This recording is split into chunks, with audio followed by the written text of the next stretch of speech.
जी अस्सलाम वालेकुम and welcome to my YouTube channel again. आज की इस वीडियो में हम बात करेंगे यूरोप की जितने भी कंट्रीज़ हैं उनमें ऑब्वियसली किस किस कंट्री में आप जा सकते हैं।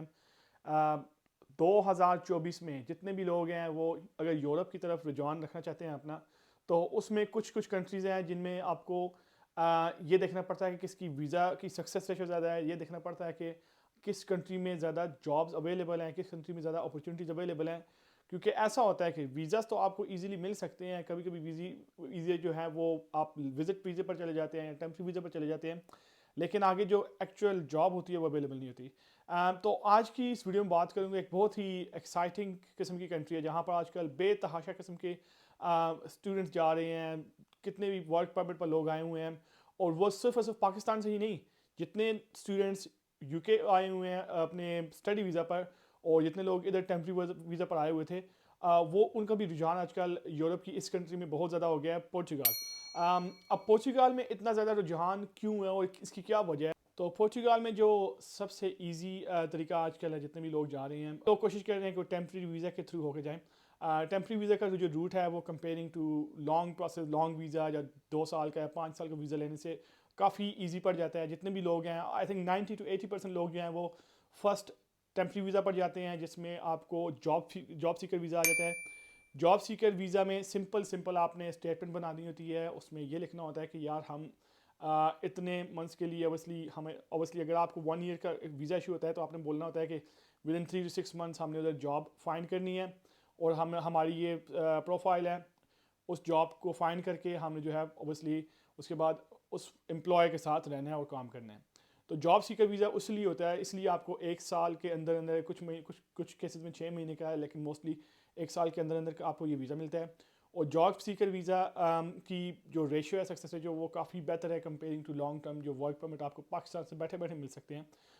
इसमें आपने अप्लाई करके पोर्चुगल में जाके, वो लोग जो स्किलफुल हैं, जिनके पास hospitality, tourism, tech industries, medical sciences, obviously medical और टेक का जो है वो तो हर दुनिया में हर किस्म की कंट्री में बेतहाशा जो है वो जॉब्स होती हैं।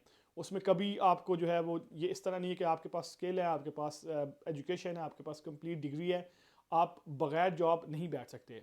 जस्ट आपकी पोर्टल में अपनी इन्फॉर्मेशन डालने की देर होती है, आपको लाजमी कोई ना कोई छोटी मोटी जॉब मिल जाती है, और फिर डिपेंड करता है आपका एक्सपीरियंस कितना है, उसी लिहाज से आपको उतनी ज़्यादा जॉब मिलती है।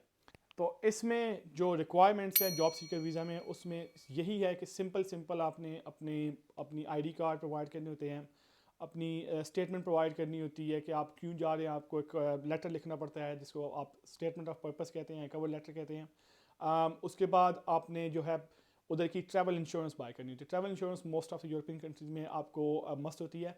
तो पोर्चुगल में आपको लाजमी ट्रैवल इंश्योरेंस बाय करनी होती है, उसका प्रूफ दिखाना होता है। और लास्ट में सबसे इम्पॉर्टेंट जो है वो आपकी बैंक स्टेटमेंट या फाइनेंशियल प्रूफ, जिसमें आपको एटलीस्ट शो करना पड़ता है कि 3 मंथ्स के लिए इनिशियली आप उनको गारंटी दे रहे हैं कि हमें अपने आप को लुक आफ्टर कर पाएंगे, हमारे ये एक्सपेंसेस हैं, और उसमें आपको 3 महीने तक अपने आप को कवर करना होता है। तो ये मिनिमम 3 महीने, और अगर ज़्यादा कर सकते हैं तो ज़्यादा भी ठीक है, लेकिन मिनिमम 3 महीने आपको बैंक स्टेटमेंट शो करनी होती है। एंड देन आपको उसके बाद अप्लाई करना होता है वीज़ा। तो प्रोसेस में जो डॉक्यूमेंटेशन है वो काफ़ी सिंपल है, इसमें इतनी मुश्किल की बात नहीं है। और इधर एक बात और बताता जाऊँ कि जब आपका वीज़ा या जॉब सीकर वीज़ा एक्सपायर हो गया, जो तकरीबन 120 दिन बनते हैं, उसमें आपको, अगर आपने दोबारा जॉब सीकर वीज़ा के लिए अप्लाई करना है तो आपको एक दफ़ा एग्ज़िट करना होगा। आपका जब तक एग्ज़िट नहीं होगा तो आपको दोबारा वो वीज़ा नहीं मिल सकेगा। तो ऑब्वियसली जो लोग एग्ज़िट करते हैं, लोग एग्ज़िट करने से पहले ही जो है वो अप्लाई कर लेते हैं जब उनके पास वीज़ा ऑलमोस्ट एक्सपायर होने वाला होता है, ताकि वो वीज़ा कैरी ऑन रहे। तो मोस्टली लोग जो है वो इस time, with in time frame 120 days में अप्लाई कर लेते हैं, और वो अपना वीज़ा एक्सटेंड कर लेते हैं। तो ये थी कुछ information about job seeker visa in Europe. Future में भी काफ़ी यूरोप की इंटरेस्टिंग कंट्रीज़ के बारे में आपके लिए इन्फॉर्मेशन लेके आता रहूँगा मैं। कोशिश करें जितने भी लोग यूके आ रहे हैं 2024 में, अगेन वो अवॉइड करें, क्योंकि यूके में बहुत ज़्यादा रिस्ट्रिक्शंस होगी। चले कोशिश करें, अगर आपको यूके में नहीं चांस मिल रहा फाइनेंशियल इश्यूज़ की वजह से या रिस्ट्रिक्शंस की वजह से, तो आप यूरोप की तरफ ट्राई करें। And Portugal is also worth looking, काफ़ी इंटरेस्टिंग कंट्री है, बहुत ज़्यादा लोगों का वीज़ा लग रहे हैं, जो सक्सेस रेशियो है वो काफ़ी अच्छी है। एंड अगेन अगर आपको फर्दर इन्फॉर्मेशन चाहिए पोर्तुगाल के वीज़ा के बारे में, शेंगन वीज़ा के बारे में, किसी वीज़ा के बारे में यूरोप के, तो आप मुझे इंस्टाग्राम पे कांटेक्ट कर सकते हैं। चलिए अपना बहुत बहुत ख्याल रखिएगा। अल्लाह निगहबान।